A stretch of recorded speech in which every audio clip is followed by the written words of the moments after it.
নমস্কার। আমার নাম আবেশ ব্যানার্জি। আমি ব্যারাকপুর নিবাসী, কলকাতা থেকে আসছি। আর আমার ওয়াইফ। আমি পিয়ালি ব্যানার্জি, আমিও ব্যারাকপুর থেকে আসছি। এটা আমাদের যে বিবাহ বার্ষিকী, সেই উপলক্ষে আমরা এখানে এসেছি মুর্শিদাবাদে, আমাদের হাজারদুয়ারি প্যালেসের রেস্টুরেন্টে। খুব সুন্দর এখানকার অ্যাম্বিয়েন্স, নবাবী স্টাইলের, একদম নবাবের মতনই বিভিন্ন রকমের বাসনপত্রগুলো থেকে শুরু করে গ্লাস সবকিছু ওই রকমই একদম মেনটেন করে রাখা আছে। প্লাস ওখানে এখানকার অ্যাম্বিয়েন্স খুব সুন্দর, এখানকার এত ভিন্টেজ ভিন্টেজ জিনিসপত্রগুলো রয়েছে, এগুলো দেখতে এত ভালো লাগছে। সব থেকে যেটা বড় কথা হচ্ছে যে আমরা পশ্চিমবঙ্গবাসীরা আমাদের আশেপাশে ঘোরার জায়গা বলতে দীঘা, পুরী, দার্জিলিং ইত্যাদি এই জিনিসগুলোকে বুঝি, যদিও পুরীটা উড়িষ্যার। কিন্তু আমাদের রাজ্যের মধ্যেই এত সুন্দর একটি ঘোরার জায়গা রয়েছে, সেটি হচ্ছে মুর্শিদাবাদ, যেটাকে বলে হচ্ছে গিয়ে নবাবদের শহর। লখনৌকেও যদিও নবাবো কা শহর বলা হয়, কিন্তু মুর্শিদাবাদের নবাবিয়ানার মধ্যে না কোথাও একটা বাঙালিয়ানা মিলেমিশে এক হয়ে গেছে। কারণ দেখুন, সত্যি কথা বলতে বাঙালি বলতে আমরা সবাই একটু বিরিয়ানি ভক্ত। তো সেই জায়গা থেকে দাঁড়িয়ে এখানকার যে খাবারের সঙ্গে আমাদের খাবারের যে মেলবন্ধনটা, এটা এই সম্পর্কটাকে না একটা অন্য মাত্রা দেয়। আপনারা সবাই জানেন যে মুর্শিদাবাদ আসলে মুর্শিদ কুলি খাঁয়ের নামে এই শহরের নাম। এবং এই শহর তৈরি হওয়ার পরেতে এখানকার একের পর এক যেসব নবাবেরা এখানে রাজত্ব করে গেছেন, তার মধ্যে আমরা সবাই জানি বাংলার শেষ স্বাধীন নবাব সিরাজউদ্দৌলা। এবং তাকে ঘিরে গড়ে ওঠা বিভিন্ন মিথ, বিভিন্ন গল্প, সেটার টানে এখানে লোকজন আসে। কিন্তু আজকের পর থেকে এখানে আসার আরেকটা উদ্দেশ্য হওয়া উচিত, এই হাজারদুয়ারি রেস্টুরেন্টে হাজারদুয়ারি স্বাদটা নেওয়া। কারণ দেখুন, সত্যি কথা বলতে এই রেস্টুরেন্টের আমি যা জানতে পারলাম যে এখানকার যিনি ওনার, তিনিও এই বংশের থেকেই বিলং করেন। তো ওনার মধ্যে দিয়ে না কোথাও এসে আমাদের আমাদের ওই প্লেটে ওই যে পুরনো স্মৃতি, ওই যে পুরনো একটা ঐতিহ্য, সেটা না আমাদের ওই স্বাদের মধ্যে দিয়ে আমরা সেটা বুঝতে পারছি।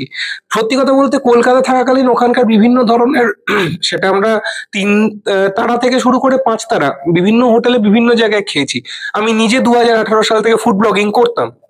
কিন্তু আমার নিজের অভিজ্ঞতা থেকে বলতে পারি যে এখানে আসার পরেতে সত্যি কথা বলতে কি, এই হাজারদুয়ারির এখন একটু রাত হয়েছে, আমরা ডিনারে এসেছি। আমার ওয়াইফ তো বললেনই যে আজকে আমাদের 3rd ওয়েডিং অ্যানিভার্সারি। তো আসার পথে হাজারদুয়ারির যে ভিউ, সেই যে একটা আলো আঁধারি পরিবেশ, সেটা মনের মধ্যে যেমন রেখাপাত করে, ঠিক সেরকম ভাবেই আমাদের সাতকড়কের মধ্যে দিয়ে এইখানকার খাবার, এই হাজারদুয়ারি রেস্টুরেন্টের যে প্রত্যেকটি পদ শুরু থেকে শেষ পর্যন্ত, যদিও আজকে আমরা গোটাটাই নবাবী এবং মোগলাই খাবারের ওপর দিয়েই গেছি। আমরা এখানে অর্ডার করেছিলাম হচ্ছে special mutton biryani, chicken biryani. Biryani try করবো না, হতেই পারে না, হতেই পারে না। এবং অবশ্যই এখানকার চিকেন রেজালা। তবে হ্যাঁ, এখানকার আমার যেটা প্রথমে মেনু কার্ডে প্রথম চোখে পড়ে সেটা হচ্ছে এনাদের যে চেলো কাবাব প্ল্যাটারটা। তবে হ্যাঁ, একটা কথা আমার এখানে আমার নিজের, দেখুন আজকে যখন আমি রিভিউ দিচ্ছি তখন আমাকে ভালো মন্দ দুটো দিকই বলা উচিত। চেলো কাবাব কথাটা কিন্তু অ্যাকচুয়ালি চাল বা চাওয়াল থেকে এসেছে। তাই চেলো কাবাবের থেকে এই প্ল্যাটারের নামটা একটু অন্য চেঞ্জ করে রাখলে বেটার হয়, কারণ এটার মধ্যে সাধারণত কাবাবের পার্সেন্টেজটাই আমি বেশি দেখতে পাচ্ছি। যদি আমি সেখানে তো কোনো রাইস মেটেরিয়াল না থাকে ওই প্ল্যাটারে, তাহলে ওটাকে চেলো বলা যায় না। Other than that, taste was really great.